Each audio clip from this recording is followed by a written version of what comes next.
उत्तर मिळतील इथेच आत्ताच। सारिका, दुष्यंत,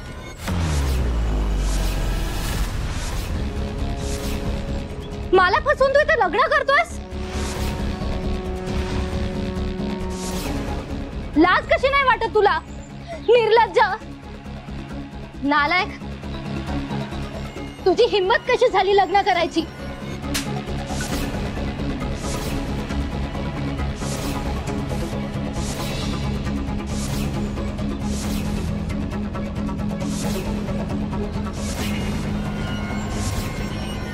लग्नाचं प्रॉमिस तू मला दिलं होतास ना, मग हे काय? आणि तू इथे पैसे कमवायला आलायस ना, मग हे लग्न?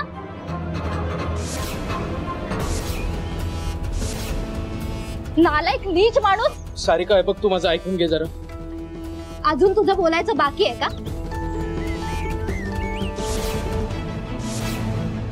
एक नंबरचा खोटारडा आहेस तू, तुला लाज नाही वाटत? सारिका, माझं प्लीज ऐकून घे।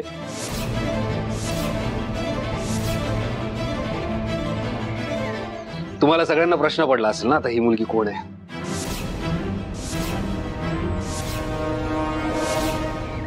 तर ही मुलगी म्हणजे सारिका, दुष्यंतची गर्लफ्रेंड। लग्नाचं आमिष देऊन फसवलंय तिला।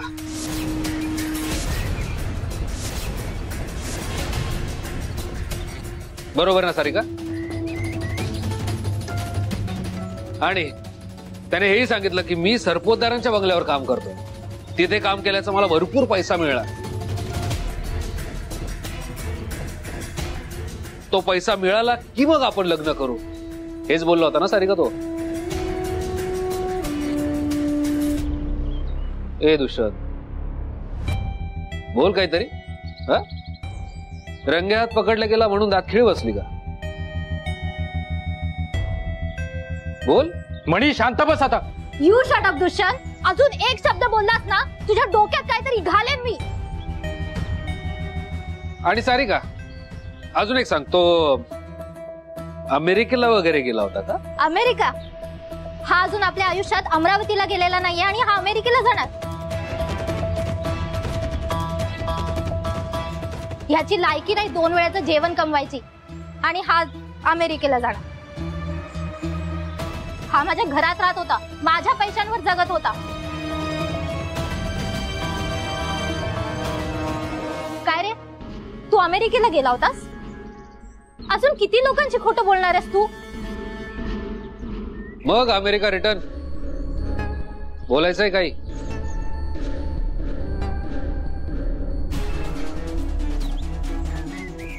हे बघा, माझं खरंच चुकलंय, मी तुमच्या सगळ्यांची माफी मागतो। सारिका, मला तुला एक गोष्ट कन्फेस करायची। मी तुझ्यापासून ती गोष्ट लपून ठेवली होती। ती अशी गोष्ट आहे जी मी तुला कधीही सांगणार नव्हतो, पण या सिच्युएशन मध्ये मला सांगावी लागते। स्वानंदीच्या पोटामध्ये माझं बाळ आहे।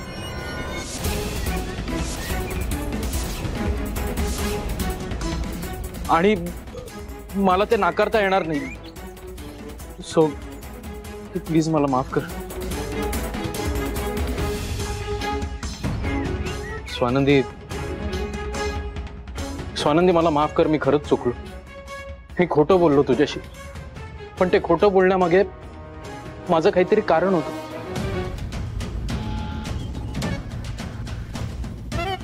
स्वानंदी, जेव्हा मला कळलं की तुझ्या पोटामध्ये माझं बाळ आहे, तेव्हा मला आनंदही वाटला आणि भीतीही वाटली।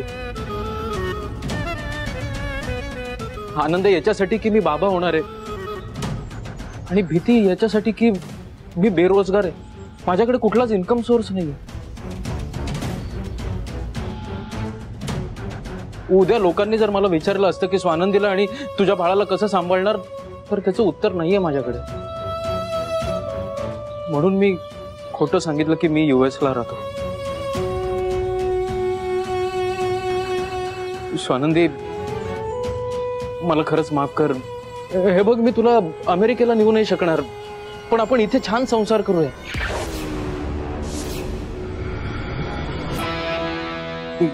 सगळं खरं सांगितल्यामुळे खूप हलकं वाटतंय मला आता. असं गिल्ट फ्री वाटतंय. मी आता मोकळ्या मनाने तुझ्याशी लग्न करू शकतो. गुरुजी, तुम्ही मंत्र म्हणायला सुरुवात करा. मी म्हणाले ना, मी या लग्नाला तयार नाहीये.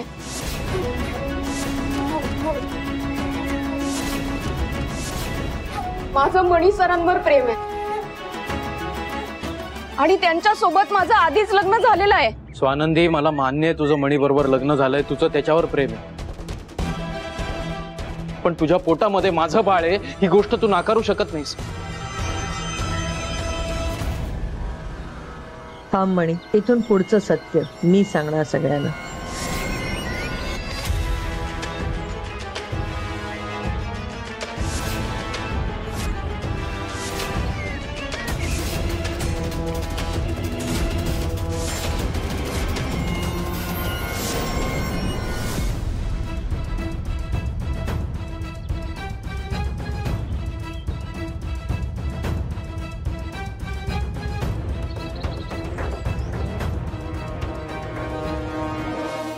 मॅडम, तुम्ही मॅडम तुम्ही बरं झालात.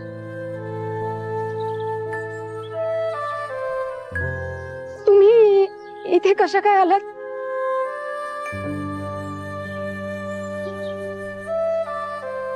आई, तू तू कशाला आलीस इथे आणि कसं आलीस तू? मुलं संकटात असल्यानंतर आई कशी घरात शांत झोपून राहील रे.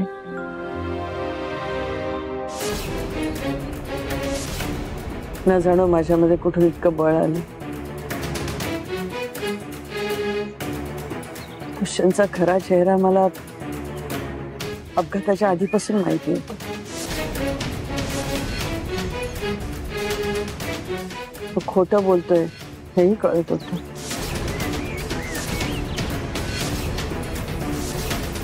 हेच सांगायला म्हणे मी तुला आश्रमात भेटायला आले होते आणि त्यापूर्वी हा अपघात घडला.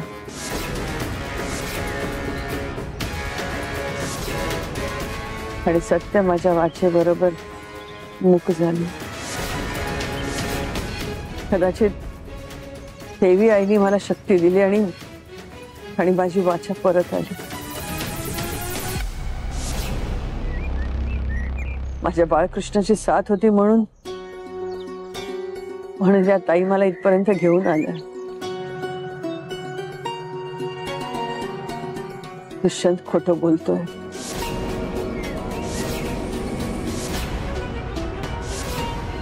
दुष्यंत स्वानंदीच्या बाळाचा बाप नाहीये.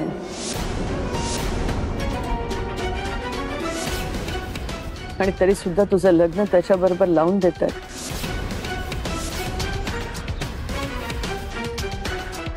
हे सत्य सगळ्यांना कळायला हवं ना. दुष्यंत खोटं बोलतोय. एक मिनिट.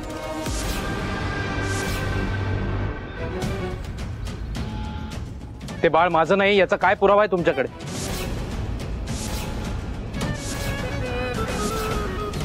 ते डीएनए रिपोर्ट्स विसरलात का? त्यामध्ये क्लिअरली मेन्शन केलंय की ते बाळ माझं आहे. ते रिपोर्ट खोटे होते.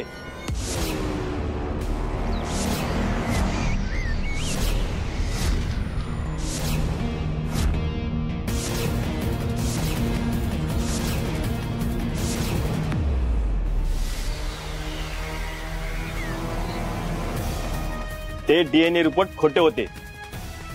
या दुष्यंतनी एका माणसाला पैसे देऊन खोटे रिपोर्ट बनवले होते.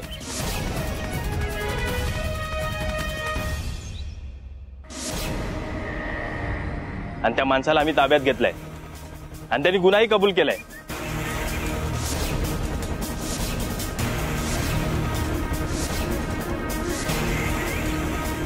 कदम साहेब बरोबर बोलतायत.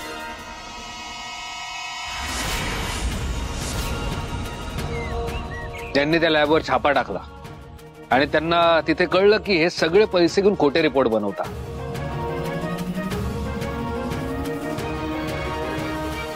याने तिथूनच रिपोर्ट बनवला बरोबर ना दुष्यंत?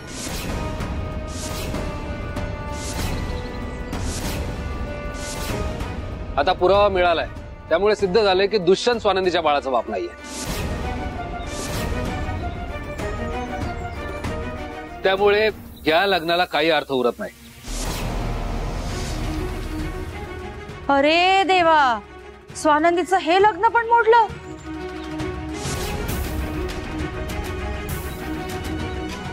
आणि मणी, तुझा आणि स्वानंदीचा डिवोर्स झालाय, आता काय करायचं?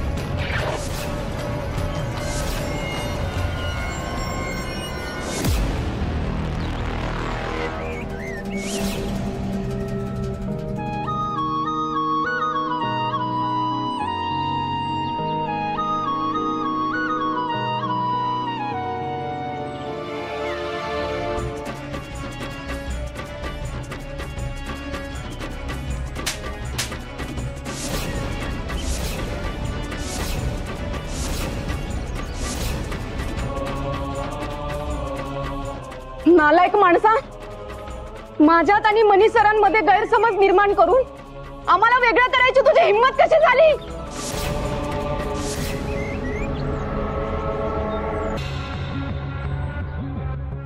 इतका घाणेरडा आरोप करताना तुला लाज कशी नाही वाटली?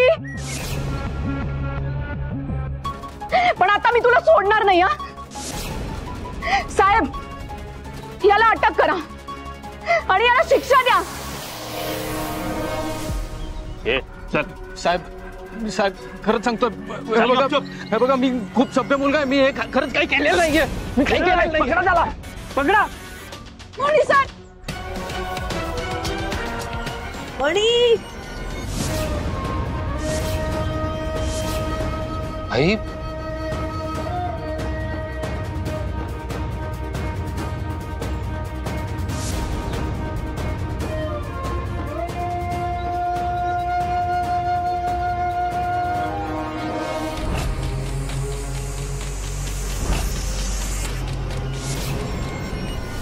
आई, तू नको जाऊ त्यांच्या बरोबर नको. तू पोलीस बघतील ना ते. त्याच्या नदी नको लागू तू. ठीक आहे मी आहे इथे. मॅडम, तुम्ही उभ्या राहिलात. मणी सर, मॅडम स्वतःच्या पायावर उभ्या राहिल्यात.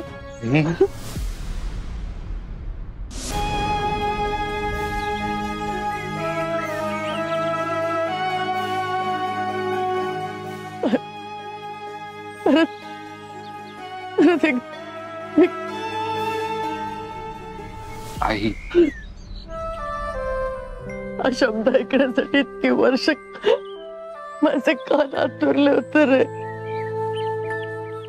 कदाचित म्हणूनच मला शक्ती आहे.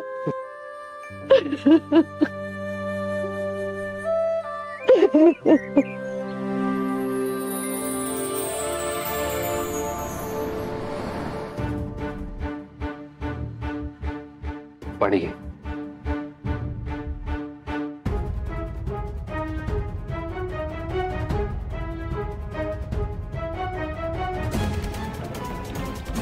सुजित, मला भीती वाटतेय. दुष्यंत पकडला गेला आणि त्याने थोबाड उघडलं आणि आपलं नाव बाहेर काढलं तर? संचिता, आधीच आपल्याला खूप टेन्शन आहे ना. नको विचार करू शकता. दुष्यंत पकडला जाणार नाही अशी प्रार्थना कर. सुजितराव, संचिता, शालिनी, अत्यंत बेजबाबदारपणे आणि मूर्खपणे वागलात तुम्ही. अरे, मी कामाच्या निमित्तानं घराच्या बाहेर असतो, पण तुम्ही घरात आहात ना. अरे, रोज त्या माणसाशी तुम्ही बोलत होतात, त्याला बघत होतात. तो खोटं बोलून ह्या घरामध्ये राहतोय आपल्याला मूर्ख बनवतोय हे तुम्हाला कोणालाही कळलं नाही. बस त्यांनी तुम्हाला फसवलं, तुम्ही ऐकलं, त्याच्यावर विश्वास ठेवलात आणि आता तुम्ही तिघं स्वानंदीचं लग्न त्या खोटारड्या माणसाशी लावून द्यायला निघालात.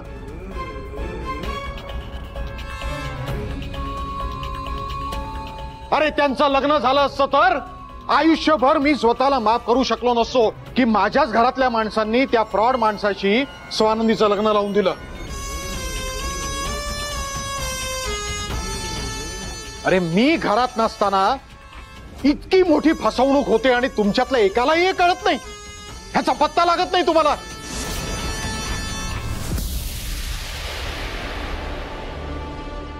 अरे किती बेजबाबदारपणे वागणार आहात तुम्ही.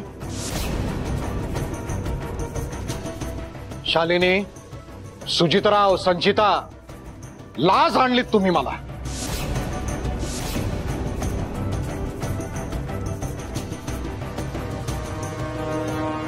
डॅड,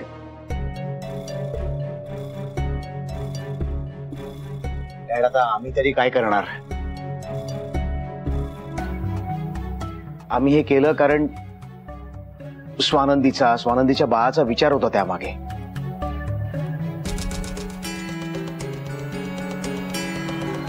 आता आम्हाला काय माहित तो दुष्यंत फ्रॉड निघणार आहे डॅड. त्याने डीएनए रिपोर्ट आपल्यासमोर ठेवले होते तेव्हा तुम्ही पण होतात. आपल्याला हेच वाटलं होतं की तोच स्वानंदीच्या बाळाचा बाप आहे म्हणून आम्ही. एक मिनिट सुजितराव, तुमच्या मूर्खपणाचं जस्टिफिकेशन देणं बंद करा.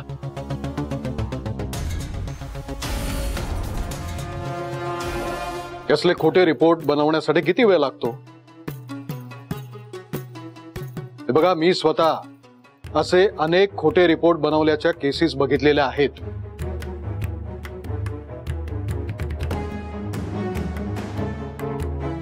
असो, खरं म्हणजे तुमच्या इतकाच मी सुद्धा जबाबदार आहे. या दुष्यंतला या घरामध्ये मीच ठेवून घेतलं, पण तो मी निर्णय घेतला तो केवळ स्वानंदीच्या हितासाठी.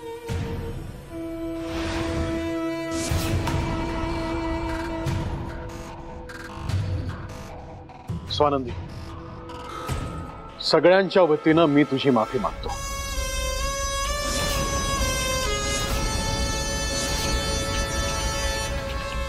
आम्ही सगळ्यांनीच त्या माणसावर विश्वास ठेवला, त्याला या घरात ठेवून घेतला आणि ह्या तिघांनी तर तुझं लग्न त्या फ्रॉड माणसाशी लावण्याचा प्रयत्न केला.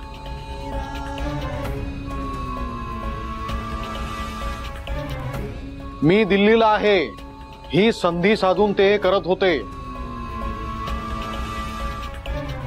खरं म्हणजे मी इथे असतो ना तर हे घडलंच नसतं, पण माझा मणी इथे होता ना. नेहमीसारखं या घरावर, या घरच्या माणसांवर कुठलाही प्रसंग ओढावला तरी सुद्धा संकट मोचन बनवून त्याचं तो निवारण करतो. मणी, तुझं कौतुक करावं तितकं थोडं आहे. तुझे कसे आभार मानू हे मला कळत नाहीये. पण आज तू आम्हाला सगळ्यांना एक पाप करण्यापासून वाचवलंयस आणि स्वानंदीला नरकाच्या दारातून ओढून आणलंयस.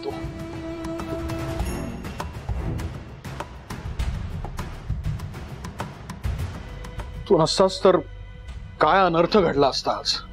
नाही साहेब, खरं तर आईला थँक्यू म्हणायला हवं.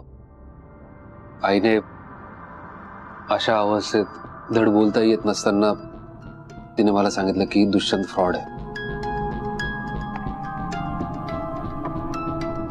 म्हणून मी तिथे पोहोचू शकलो, थांबवू शकलो हे सगळं.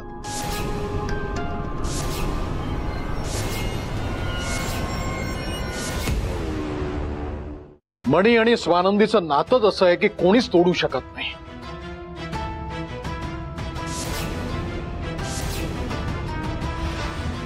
देवी आईचा आशीर्वाद तुमच्यावर आहे आणि म्हणूनच हा चमत्कार घडला. आणि ह्या अशा अवस्थेमध्ये सुद्धा नीलम दुष्यंत बद्दलचं सत्य सांगू शकली. बाकी तुम्ही त्या दुष्यंतची काळजी करू नका. मी येताना सीपी साहेबांशी बोललोय. पोलीस त्याचा तपास घेतीलच.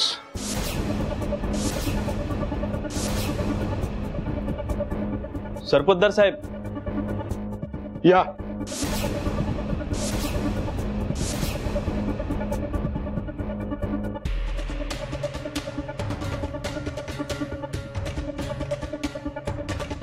जैन सर. काय रिपोर्ट? कदम साहेब, दुष्यंत पकडला गेला? नाही साहेब, आम्ही त्याला पकडण्याचा खूप प्रयत्न केला, पण तो आमच्या हातून निसटला.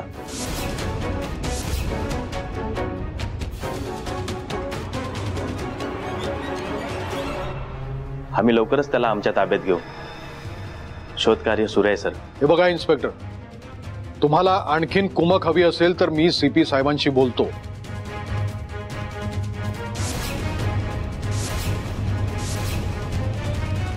पण तो दुष्यंत लवकरात लवकर पकडला गेला पाहिजे. हो. आणि एक लक्षात ठेवा, आमच्या कुटुंबानं आधीच खूप त्रास भोगलेला आहे त्या दुष्यंताच्या पायी. तेव्हा माझी अशी विनंती आहे की त्या दुष्यंताला लवकरात लवकर पकडा आणि माझ्या फॅमिलीला आणखीन त्रास होता कामा नये. हो साहेब, तुम्ही काळजी नका करू. आणि इन्स्पेक्टर साहेब, तो दुष्यंत कोण होता, कुठून आला होता, कोणाच्या सांगण्यावरून इथे आला, त्याचा हेतू काय होता, या सगळ्याची मला माहिती हवी आहे.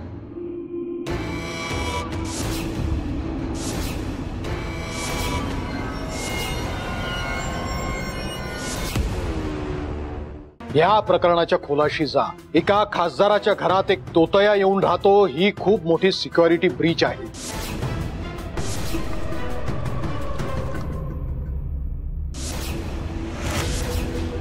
त्याच्या मागे घातपाताची शक्यता असू शकते किंवा माझ्या विरोधकांनी पेरलेलं हे प्यादं असू शकतं.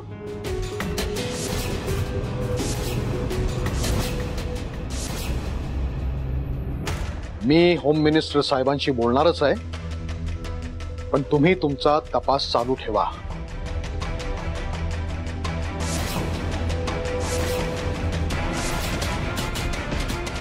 दुष्यंतच्या मागे असलेले खरे सूत्रधार कोण आहेत हे तुम्ही एक्सपोज कराच. हो साहेब, आम्ही लवकरात लवकर शोधून काढू. जैन सर.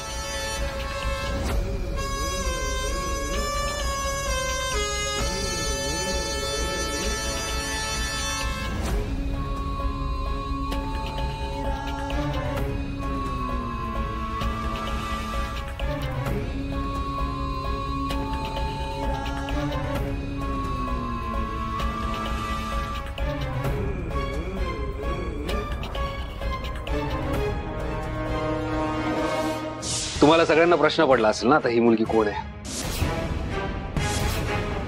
तर ही मुलगी म्हणजे सारिका, दुष्यंतची गर्लफ्रेंड. दुष्यंत खोटं बोलतोय. दुष्यंत स्वानंदीच्या बाळाचा बाप नाहीये.